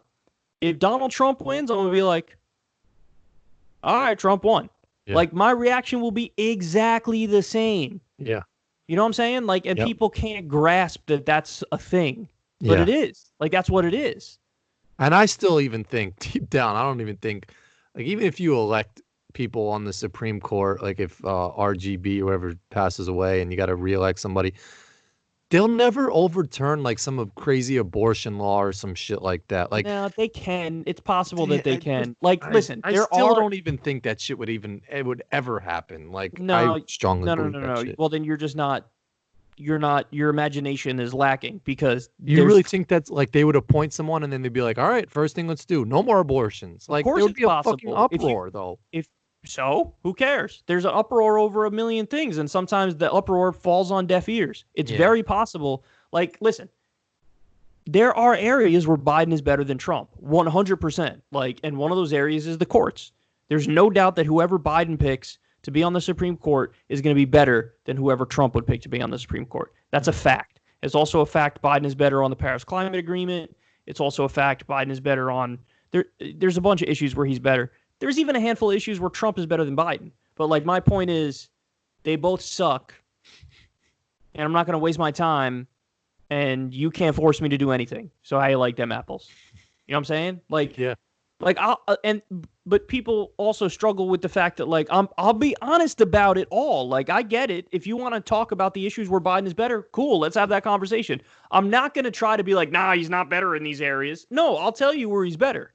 But ultimately, if there's still 1,000 ways that he's beyond the pale, then I'm not okay with that. The other thing that I pointed out in the segment I did on this is, and this is almost nobody thinks like this, and I'm amazed by it, but like, I feel like you're responsible to some extent. You're not directly responsible, but you're indirectly responsible for what a person does if you vote for them and they get power.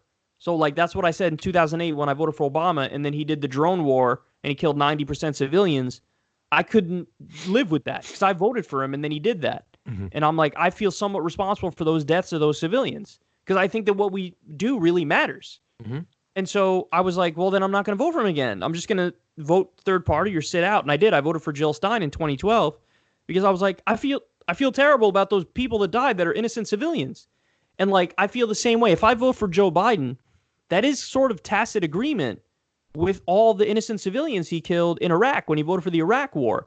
And also, that's green lighting when he decides when he's president, I'm going to go do war in Syria now. I'm going to try to topple the Syrian government. And it's like, I'm not okay with that. And thankfully, there's an option of not voting for Joe Biden. Yeah. And not voting for Trump, who also has blood on his hands. Like, I'm not going to vote for either one of them.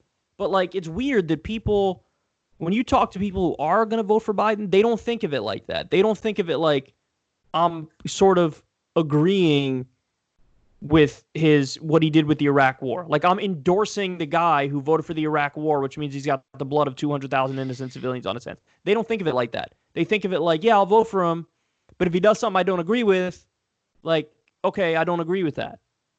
And it's like, that's not enough. Like, you endorsed him. You helped him get there. And then he did these terrible things. You see what I'm saying? Yeah. No, I get it.